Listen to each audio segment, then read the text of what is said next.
Welcome back to Adventures with Bam. I'm Brent Billings. And I'm Maggie Billings. And this episode has us finally following up on my adoption story. Oops. What do we need to follow up with, Brent? I mean, not too many things, but a couple of surprising details that were pretty fun. The big error is that it was not my respective mom's parents who knew each other. It was my legal mom's parents and my bio mom's aunt and uncle who were friends. Yes. So that was the big connection, or the big goof up that I made. But learned some extra additional details. Part of the thing that I was wondering is like, how much did it cost? My legal mom said that she thought it was somewhere in the ballpark. She didn't have exact numbers, of course, but she thought it was somewhere in the ballpark of $18,000 between all of the legal fees.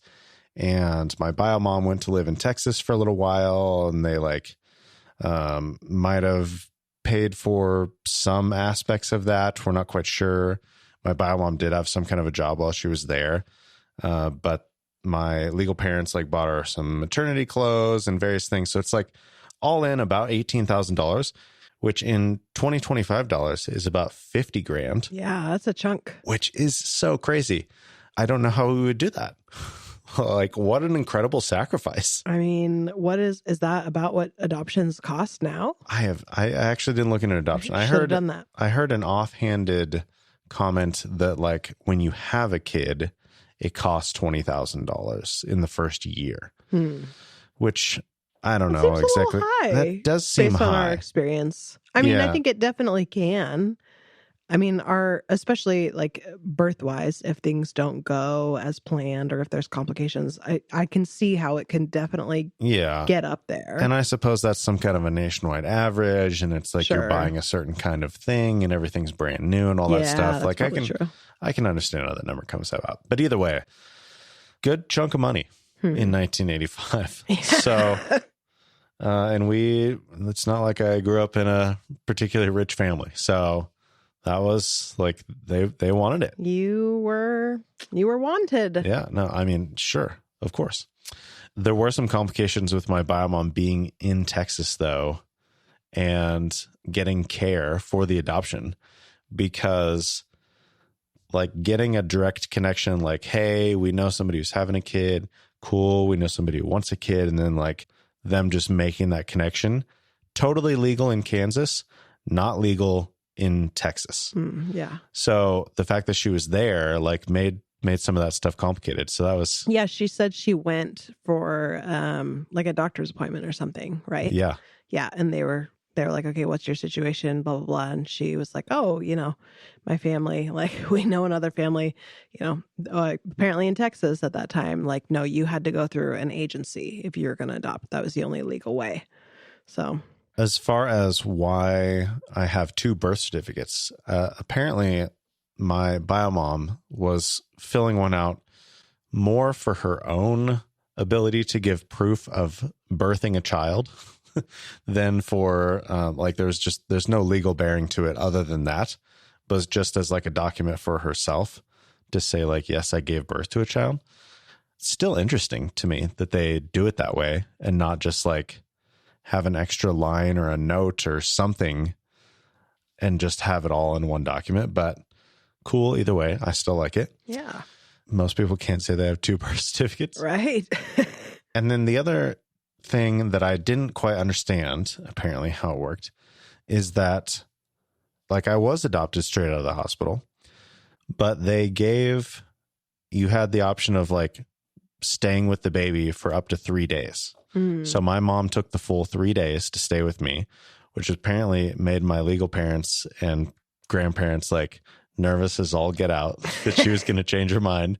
She's like, no, I'm not going to change my mind. I just these are the 3 days I get. So I'm going to take the 3 days. Yeah. Which maybe actually added to the problem, because then later she contacted the attorney and said, hey, is it possible to get any pictures or anything? And so then the attorney contacted my legal parents and yeah, I don't think so. Yeah. And maybe that was a fact. I don't know. I didn't actually get a chance to, I did follow up with my legal mom at some point, but this was a while ago, and it wouldn't have mattered because I didn't know I didn't know all of the details of that timing. Because like my grandma would talk about like, oh yeah, we snuck into the hospital, wink, wink. And like we were looking at all the babies and we were trying to figure out which one is you. Like, the hospital is just so much more open. And so I was like, oh, well, like everybody was just there. And like, no, my moms did not meet each other when I was born. That's wild. It's totally, I mean, totally separated. It makes sense, but it does. Yeah, I misunderstood it because then later when my sister was born, my legal mom was like a birth coach for my bio mom at that point. Like, so obviously, totally different experience. But even that, like the first experience, like when my bio mom got pregnant with my sister Sarah, she didn't even contact my legal parents. She was like, "Oh, what am I going to do?" She said she kept it to herself for months. Was like thinking about going to California for a while and trying to find a family out there or whatever. Adoption wish notices in the newspaper, like that of all of that kind of thing. So then her mom was like, well, why don't you just contact the lawyer whose name is Christy Simpson? Oh, if you're out there, Christy. Yeah. Big fan of your work. From my adoption. She's like, why don't you just contact Christy and see if she has anything she can do. So she calls up Christy. This was like on a Saturday or something. And Christy's like, that's crazy because Chuck and Denise called earlier that week and said, we're thinking about having another kid. It'd be great if we could get another one from Julia. That's so wild. So, like the fact that they even specifically thought of that as a possibility and that it was already in the works. 5 months in the works. Yeah. Oh my gosh. Yeah. So at that point, seems like both your moms started talking, chatting it up and getting to know each other. Yeah, they were chatting personally. up, meeting a couple times a year, photos shared at that point. So I said in the other episode that I thought I was like 7 or 8 when we were like sat down and the whole situation was explained to us. We haven't like quite nailed down when that was, but it was definitely somewhere in that ballpark. And like my sister was excited right away and apparently went with our legal mom to meet up with my bio mom, who did not know that my sister was coming. So they were already, your moms were already like regularly meeting. Yeah, they were regularly meeting, they've been regularly meeting for like 4 or 5 years at that point. Here's pictures of the kids. Yeah, pictures, all the stuff. That. And then all of a sudden, like, she just gets to meet Sarah in that way and like out of the blue. Shows up. So there was like 2 or 3 meetups later that I actually joined at a spaghetti factory. Spaghetti warehouse, I think you called it. Warehouse. Is that right? Spaghetti Factory is the Spokane one. Yeah. Yeah, Spaghetti Warehouse is the Wichita one. Possibly the same company. I don't know. Spaghetti assembly line. It was basically the same thing. Cutting in with a breaking correction. So Old Spaghetti Factory is the original version. Spaghetti Warehouse was a copycat of them.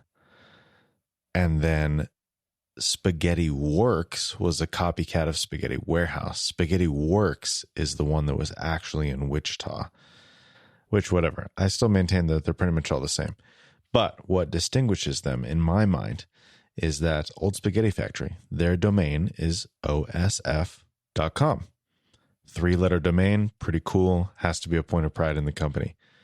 Spaghetti Warehouse couldn't quite pull off the 3-letter domain, but they have meatballs.com, and I think that is fantastic.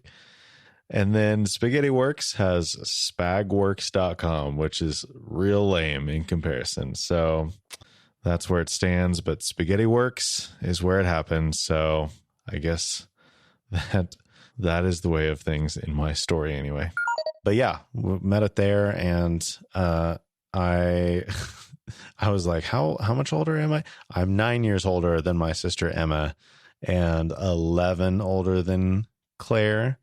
So that means, yeah, if it had been a couple of meetups, because I think Emma was born by the time I actually met Julia the first time. Okay. So that means I was probably 8. Okay. Could have been 7. I don't know. I still think 7 or 8 is the right number. I think Julia said that your sister Sarah was like 4 when she met her for the first time in person. Yeah. Yeah. Which that adds up with which I guess You being 7. 7. 7. Yeah. I don't know. Still some fuzzy details. This was a long time ago. But another fun fact is that when we lived out on the farm in Kansas, in Severy, a little town of like 300 people at the time that I lived there, that's where my bio dad grew up. That's pretty wild. Which I feel like I had been told that before, but I had forgotten. Pretty crazy. So he had moved on, long since moved on yeah. when you were there, as far as you know. Still in Kansas, but yeah. Okay, yeah.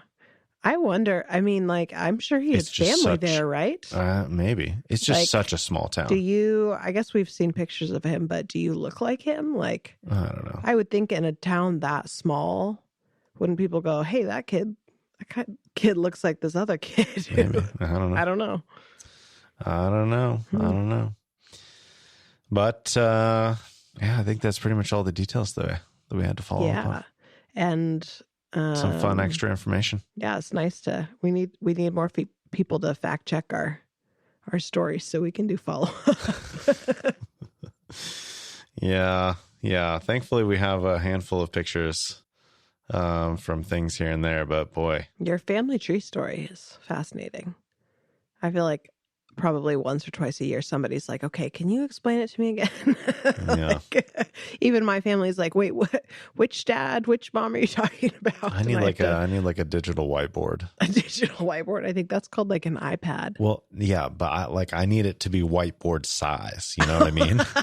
But I need it digital because I know I'm gonna like paint myself into a corner. It's like, oh, I actually need a lot more room over here, so I need to move this. You know what so it you needs could to be digital. do? Get it tattooed. Oh dear. Back once upon a time, I don't know if you remember this. Once upon a time, before we were dating, we were talking about tattoos, and you sent me a picture of, I don't know, some guy with like a big cool like tree forearm tattoo, and I was like, get it.